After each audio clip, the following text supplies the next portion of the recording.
Shri Swami Samarth. 27 February आमलकी एकादशी. प्रत्येकच आईने मुलांच्या डोक्यावरून ओवाळून टाका या 3 वस्तू, नशीब पलटेल. नमस्कार सख्यांनो. 27 फेब्रुवारी 2026 ही तारीख साधीसुधी समजू नका.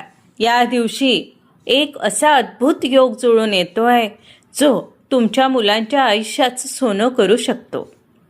तुमचं मूल अभ्यासात मागे आहे, त्याला नोकरीत यश मिळत नाही आहे, की सतत आजारपण आणि बाधा त्याला सतावते. आजचा हा व्हिडिओ प्रत्येक आईसाठी वरदान ठरणार आहे. कारण आज मी तुम्हाला आमलकी एकादशीचा असा एक गुप्त उपाय सांगणार आहे जो फक्त वर्षातून एकदा करता येतो. एका आईने आपल्या मुलाच्या डोक्यावरून या 3 खास वस्तू कशा उतरून टाकायच्या ज्यामुळे मुलाला दीर्घ आयुष्य मिळेल आणि त्याची कठीणातली कठीण इच्छा पूर्ण होईल. हे जाणून घेण्यासाठी हा व्हिडिओ शेवटपर्यंत पहा. मधला काही म्हणजेच एकही सेकंद मिस करू नका, कारण अर्धवट माहिती घातक ठरू शकते.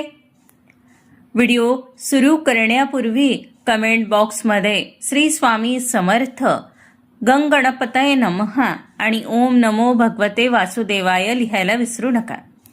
तुमची एक कमेंट तुमच्या आयुष्यात सकारात्मकता आणू शकते. व्हिडिओला आत्ताच लाईक करा, शेअर करा आणि आपल्या चॅनलला सबस्क्राईब नक्की करा. मैत्रिणींनो, आमलकी एकादशी म्हणजे आवळा एकादशी. असे मानले जाते की जेव्हा सृष्टीची निर्मिती झाली तेव्हा भगवान विष्णूंच्या डोळ्यातून आनंदाश्रू सांडले आणि त्यातून आवळ्याच्या झाडाची निर्मिती झाली. म्हणूनच या दिवशी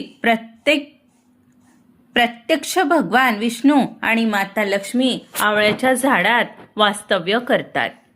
2026चा मुहूर्त. तारीख 27 फेब्रुवारी 2026 शुक्रवार. एकादशीची तिथी सुरू 26 फेब्रुवारीच्या रात्री 12:33 एकादशी तिथी समाप्त 27 फेब्रुवारीच्या रात्री 10:32 व्रत सोडण्याची पारायण वेळ 28 फेब्रुवारी सकाळी 6:47 ते 9:06 दरम्यान. या दिवशी केलेला छोटासा उपाय देखील 1000 पटीने फळ देतो. पण तो उपाय काय आहे? थोडा धीर धरा, मी तुम्हाला स्टेप बाय स्टेप सर्व सांगणार आहेच. आता वळूया आपल्या मुख्य विषयाकडे. प्रत्येक आईला वाटतं की आपल्या मुलाने प्रगती करावी, पण अनेकदा मुलांच्या प्रगतीला नजर लागते किंवा ग्रहांची बाधा नडते. शास्त्रात असा 3 वस्तूंबद्दल सांगितलं आहे ज्या आमलकी एकादशीला मुलांच्या डोक्यावरून उतरवल्यास सर्व संकट दूर होतात. त्या 3 वस्तू कोणत्या सांगते, ऐका. पिवळी मोहरी आणि मीठ. ही वस्तू नकारात्मकता शोषून घेते. एक संपूर्ण आवळा जो साक्षात विष्णूचे रूप आहे. तांब्याचे नाणे किंवा छोटी सुपारी जी मुलांच्या कर्मातील अडथळे दूर करते. हा उपाय करताना मुलाला पूर्व दिशेला तोंड करून बसवा. हे करताना तुमच्या मनात ओम नमो भगवते वासुदेवाय हा जप सतत चालू ठेवा. ही कृती करताना कोणीही तुम्हाला टोकू नये याची काळजी घ्या. विशिष्ट उपाय मुलांच्या प्रगतीसाठी सांगते, ऐका. मुलांच्या डोक्यावरून या 3 वस्तू 7 वेळा घड्याळाच्या काट्याप्रमाणे उतरवा. उतरवताना म्हणा, माझ्या मुलाच्या प्रगतीतील सर्व अडथळे दूर होऊ दे. त्यानंतर या वस्तू नेऊन एका आवळ्याच्या झाडाखाली ठेवा किंवा वाहत्या पाण्यात विसर्जित करा. तुम्ही बघाल अवघ्या काही दिवसात मुलांच्या वागण्यात आणि बुद्धीमध्ये आलेला बदल तुम्हाला स्पष्ट दिसेल. या दिवशी केवळ मुलांसाठी नाही तर घराच्या सुखशांतीसाठी आवळ्याच्या झाडाची पूजा करा. झाडाला 7 वेळा कच्चा पांढरा धागा गुंडाळा. तुपाचा दिवा लावा. जर घरात आवळ्याचे झाड नसेल तर विष्णूच्या मूर्तीसमोर आवळा अर्पण करा. काय टाळावे सांगते, ऐका. या दिवशी विसरूनही आवळ्याचे झाड कापू नका किंवा त्याची पाने तोडू नका. शक्य असल्यास या दिवशी स्वतः आवळा खा आणि इतरांनाही दान करा.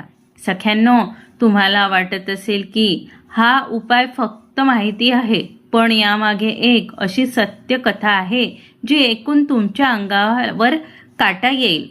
प्राचीन काळी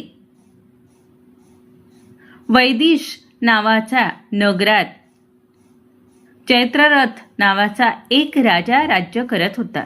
एकदा आमलकी एकादशीला राजा आपल्या प्रजेसोबत नदीकाठी आलेल्या आवळ्याच्या झाडाची पूजा करत होता. तिथेच झाडाच्या मागे एक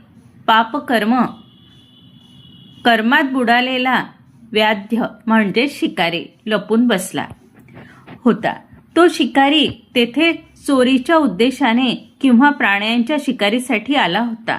पण त्या दिवशी लोकांची गर्दी पाहून तो शांतपणे तिथेच लपून राहिला. भुकेने व्याकुळ झालेल्या तो शिकारी न कळत रात्रभर जागा राहिला आणि त्याने भगवान विष्णूंचे भजन आणि आवळ्याची पूजा लावूनच पाहिले. आता त्या शिकाऱ्याने ना उपवास केला होता ना मनापासून पूजा केली होती. त्याने फक्त दर्शन घेतले होते आणि तो जागता राहिला होता. काही कालांतरानंतर जेव्हा तो शिकारी मेला तेव्हा त्याचा जन्म एका राज्यघराण्यात झाला. तो पुढच्या जन्मी वसुरथ नावाचा अत्यंत शक्तिशाली राजा बनला. एकदा हा राजा जंगलात रस्ता चुकला आणि डाकूंनी त्याला घेरले. डाकू त्याला मारायला निघाले तेव्हा राजाच्या शरीरातून एक दैवी शक्ती प्रगट झाली आणि तिने सर्व डाकूंचा संहार केला. जेव्हा राजाला जाग आली तेव्हा त्याला विचार पडला, माझे रक्षण कोणी केले? तेव्हा आकाशवाणी झाली, हे राजा, गेल्या जन्मी तू नकळत केलेल्या आमलकी एकादशीच्या उपवासामुळे आज साक्षात भगवान विष्णू तुझ्या रक्षणार्थ उभे आहेत. मैत्रिणींनो, विचार करा, जर नकळत केलेल्या पूजेचे इतके मोठे फळ मिळते तर तुम्ही आपल्या मुलांसाठी श्रद्धेने केलेला हा उपाय किती चमत्कारी ठरेल. आमलकी एकादशीला विष्णू लक्ष्मी बरोबरच सोबतच या देवाची पूजा करावी. अनेकांना माहीत नाही, पण आमलकी एकादशीला भगवान विष्णू आणि लक्ष्मी माता यांच्यासोबत भगवान परशुराम यांची पूजा करणे अत्यंत फलदायी मानले जाते. असे का सांगते? शास्त्रानुसार आवळ्याच्या झाडामध्ये देवांचा वास असतो. त्याच्या मुळात भगवान विष्णू, खोडात भगवान शिव आणि फांद्यांमध्ये ब्रह्मदेव वास करतात. पण विशेष म्हणजे आमलकी एकादशीच्या दिवशी आवळ्याच्या झाडाखाली भगवान विष्णूंचा परशुराम अवतार म्हणून पूजन करण्याची प्रथा आहे. परशुराम हे चिरंजीवी आहेत. जेव्हा एखादी आई या दिवशी आपल्या मुलाच्या नावाने परशुरामाचे ध्यान करून आवळ्याची पूजा करते तेव्हा मुलाला दीर्घ आयुष्य आणि शौर्य प्राप्त होते. तर मैत्रिणींनो, ही होती 27 फेब्रुवारी 2026च्या आमलकी एकादशीची अत्यंत गुप्त आणि प्रभावी माहिती. भक्ती आणि श्रद्धेने केलेला हा उपाय तुमच्या मुलांचे नशीब पलटवण्यास सामर्थ्य आहे. मला खात्री आहे की ही माहिती तुम्हाला नक्कीच उपयोगी पडेल. अशाच शास्त्रोक्त आणि आध्यात्मिक माहितीसाठी आपल्या चॅनलशी जोडून राहा. हा व्हिडिओ तुमच्या नातेवाईक आणि मैत्रिणींना शेअर करा, जेणेकरून त्यांनाही या पुण्याचं फळ मिळेल. पुन्हा सांगते, कमेंट बॉक्समध्ये श्री स्वामी समर्थ आणि ओम नमो भगवते वासुदेवाय लिहायला विसरू नका. तुमच्या श्रद्धेचं तुमचं रक्षण करेल. तुमची श्रद्धाच तुमचं रक्षण करेल. पुन्हा भेटूया अशाच एका माहितीपूर्ण व्हिडिओमध्ये. तोपर्यंत आनंदी रहा. भक्तीत राहा. धन्यवाद. श्री स्वामी समर्थ.